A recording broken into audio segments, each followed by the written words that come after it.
주민들의 입구 봉쇄로 쓰레기 처리가 중단됐던 환경자원순환센터가 봉합 한 달도 안 돼 또다시 주민과의 갈등으로 운영에 차질을 빚고 있습니다. 봉쇄 이틀 만에 겨우 반입이 재개되긴 했지만 또 언제 중단될지 알 수 없는 상황입니다. 김항섭 기자가 현장을 다녀왔습니다. 소각장 앞에 길게 늘어선 쓰레기 수거 차량들. 소각로 앞에는 종량제 봉투에 담긴 쓰레기들이 잔뜩 쌓여 있습니다. 동복리 주민들이 쓰레기 봉투를 열어 재활용품이나 불에 타지 않는 쓰레기가 들어있는지 꼼꼼하게 확인합니다. 그러니까 이게 전리하는 게 저희가 그냥 차 들어오는 차를 다 보는 거죠. 막는 게 아니고 이게 끝나면 다른 차가 들어오고. 동복리 주민들로 구성된 주민협의체 감시단이 환경자원순환센터로 들어오는 쓰레기를 전수조사하기 시작한 건 그제 오전부터입니다. 쓰레기 수거 차량 한 대를 조사하는데 3시간가량 걸리면서 제주시 지역 차량 30대 가운데 2대만 쓰레기를 내렸고 나머지 차량들은 차고지로 돌아갔다 아침 일찍 다시 센터로 온 겁니다. 제주 시내 곳곳에서 쓰레기를 수거해온 차량들이 소각장 안으로 들어가지 못하고 그대로 멈춰서 있습니다. 제주도는 쓰레기 전수조사를 반드시 해야 한다는 규정이 없는 데다 반입 금지 등의 권한은 주민 감시단이 아닌 행정에 있다는 입장.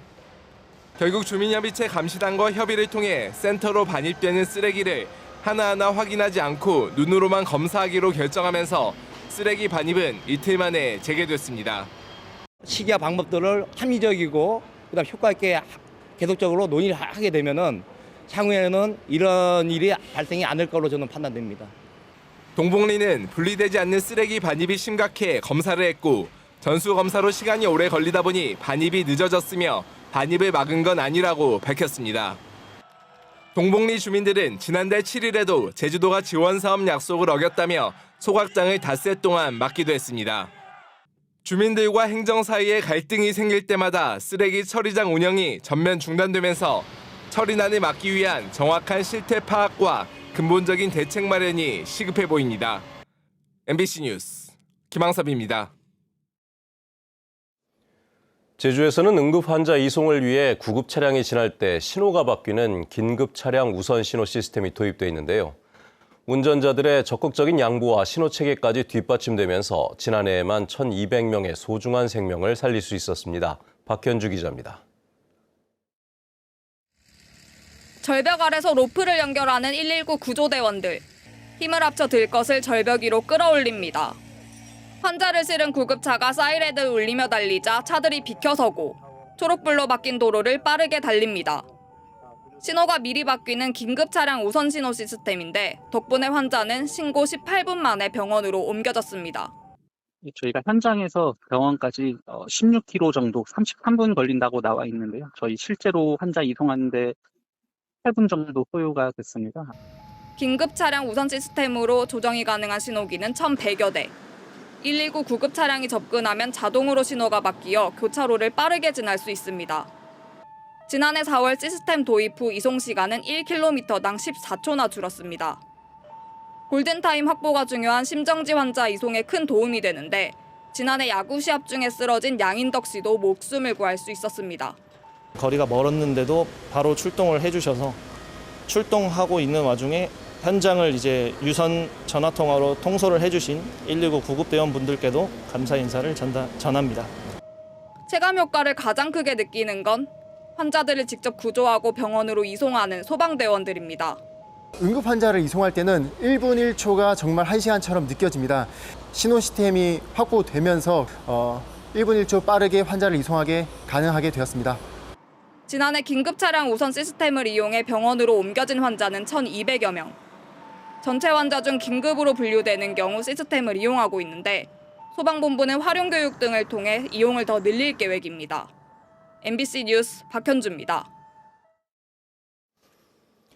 제주도 체육회 직원의 보조금 횡령 의혹에 대해 보도해드린 바 있었는데요. 경찰은 횡령 혐의가 있다고 판단해 기소 의견으로 사건을 검찰에 넘겼습니다.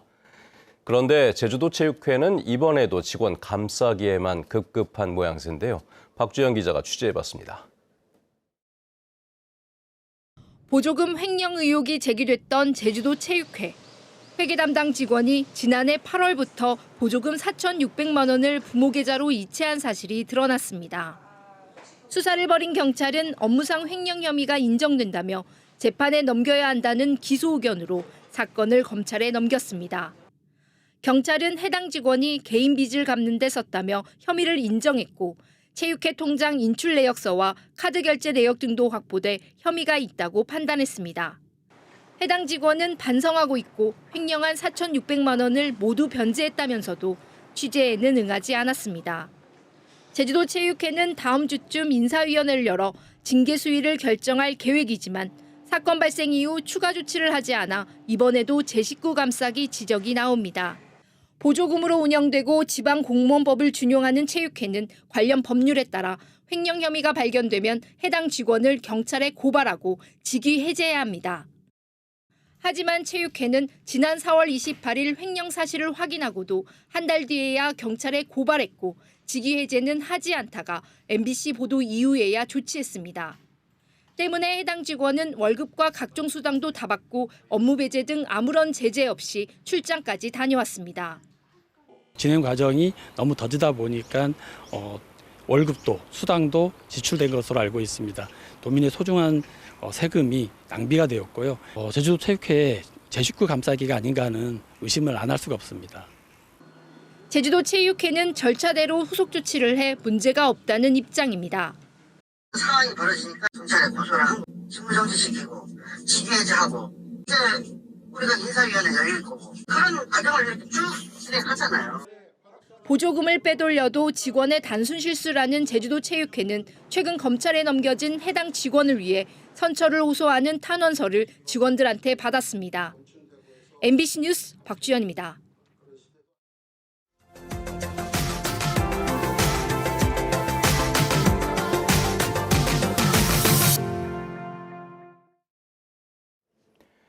태양광부터 해상풍력까지 재생에너지 생산과 공급이 활발한 전남에서는 전기요금을 할인해줘야 한다는 목소리가 높습니다. 지역에서 난 에너지를 지역에서 활용하면 송배전 비용이 절약되는 만큼 전기요금을 차등 적용하자는 주장인데요. 목포 MBC 김규희 기자가 보도합니다.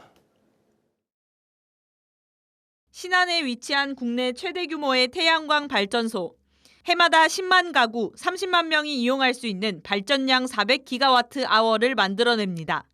이곳 신안군 안저면은 1시간에 288메가와트를 생산할 수 있는 발전소가 마련돼 있어 전국에서 태양광 발전 용량이 가장 많은 읍면입니다. 특히 주민과의 상생을 위해 해마다 지역민 2,900여 명에게 33억 원 상당의 발전 수익을 나누는 햇빛연금 등 이익 공유제도 시행하고 있습니다.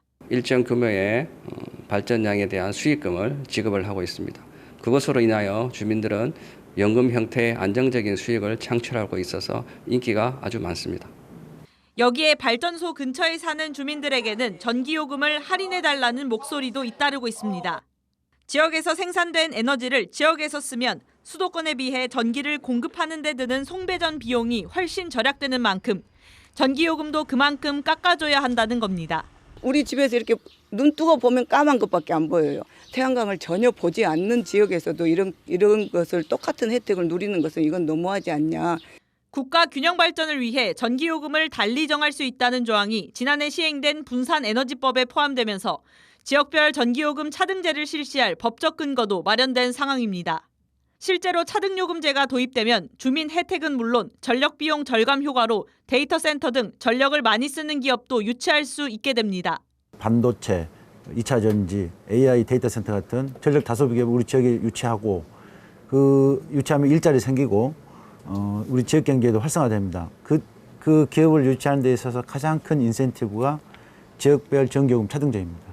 전남도는 지난 3월 전기요금 차등제를 정부에 공식 건의한 가운데 다음 달 국회에서 포럼을 열어 구체적 추진 방안을 논의할 계획입니다. MBC 뉴스 김규희입니다.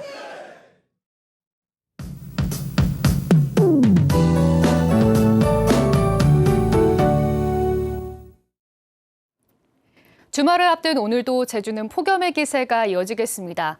덥고 습한 공기가 유입되면서 기온은 점차 오르겠는데요. 오늘 아침 최저기온은 26도로 시작해서 낮 최고기온 32도까지 오르겠습니다. 당분간 평년기온보다 더 높겠고 밤 사이에는 열대야도 이어지겠습니다. 건강관리 잘 챙겨주시기 바랍니다. 오늘 제주의 하늘은 대체로 맑겠습니다. 다만 강한 볕이 쏟아지면서 자외선 지수 매우 높겠는데요.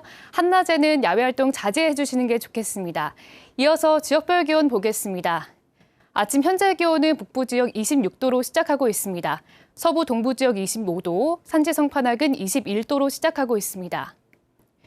낮 최고 기온은 북부 지역 32도로 매우 높겠고요. 서부 29도, 남부 지역은 31도로 예상됩니다. 도서 지역도 대체로 맑고 쾌청한 하늘이 드러나겠는데요. 한낮 최고 기온은 우도 30도까지 올라서 매우 무덥겠습니다. 바다의 물결은 제주 전 해상에서 잔잔하게 일겠습니다. 다만 오늘까지 바다 안개가 짙게 끼는 곳이 있으니까요. 항해나 조업하는 선박은 유의하셔야겠습니다. 기록적인 더위로 인해서 주말이 시작되고 있는데요. 체력 소모가 큰 날씨인 만큼 수분 섭취와 휴식 잘 챙겨주시기 바랍니다. 날씨였습니다. 올해 제주 지역 장마가 역대 가장 짧은 장마로 기록됐습니다. 제주지방기상청에 따르면 지난달 12일 시작된 제주 지역 장마가 15일 만인 지난달 26일 종료돼 기상청 관측 이래 장마 종료 시점이 가장 빨랐습니다. 지난달 제주 지역 강수량은 145.2mm로 지난해 같은 기간 432.8mm와 비교해 3분의 1 수준에 그쳤고 평년보다는 68.9% 수준이었습니다. 기상청은 평년보다 북태평양 고기압의 위치가 북쪽에 위치해 장마가 일찍 끝난 것으로 분석했습니다. 내년부터 저출생 위기 대응을 위해 손주 돌봄 수당 도입이 추진됩니다. 제주시 하귀농협에서 열린 2025 제주 엄마 아빠들의 수다뜰 토크 콘서트에서 오영훈 지사는 내년부터 조부모가 손자, 손녀를 돌볼 경우 손주 돌봄 수당을 지급하는 정책을 준비하는 등 부모의 양육 부담을 줄이겠다고 말했습니다. 제주도는 올해부터 첫째아 출산 지원금을 최대 500만 원 지급하고 있는데 초등학생을 대상으로 한 아동 건강 체험 활동비 비지원은 대통령 공약에 반영돼 관심을 끌기도 했습니다. 제주 지역 아동학대 신고 건수가 해마다 줄고 있습니다. 제주경찰청에 따르면 도내 아동학대 신고 건수는 2022년 528건으로 전국에서 가장 높았지만 재작년 478건, 작년 438건으로 해마다 감소해 전국 6위로 내렸습니다. 경찰은 범죄 발생 전 위험 징후를 파악해 미리 개입하는 보안관 시스템을 도입한 결과라고 분석했습니다. 외국인 노동자 고용 허가가 음식점 홀서빙과 택배 분류 업무까지 확대됩니다. 제주도는 오는 7일부터 18일까지 3차 외국인 노동자 신규 고용 허가 신청을 접수합니다. 이번부터는 음식점 홀서빙과 택배 분류 업무 등 서비스업 직무까지 고용 허가 신청 범위가 확대됩니다. 고용을 희망하는 사업주는 해당 기간 제주고용센터나 고용24를 통해 신청하면 되며 신청 결과는 다음 달 4일에 발표됩니다.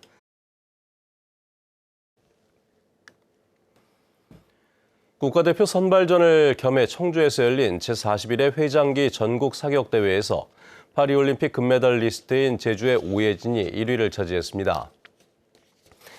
오예진은 여자 일반부 공기권총 결선에서 240.1점으로 울진군청의 김주희를 따돌리고 금메달을 따냈습니다. 오예진은 25m 권총에서도 은메달을 차지했습니다. 또 남고부 개인전에서는 제주고의 김지성이 10m 공기권총에서 239.9점을 기록해 금메달을 획득했습니다. 제주도 지정해수욕장이 파라솔과 평상 가격을 내린 데 이어 마을 해수풀장도 이용료를 낮췄습니다.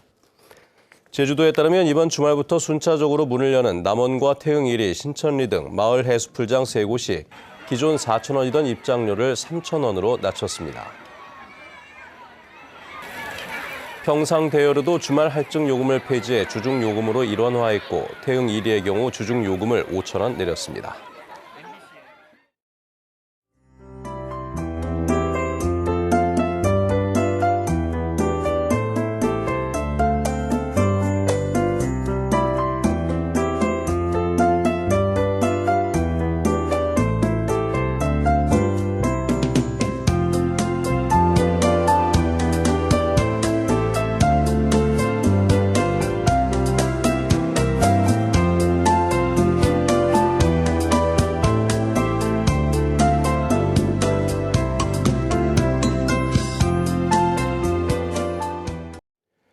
네, 뉴스투데이 제주를 마칩니다. 시청해주신 여러분 고맙습니다.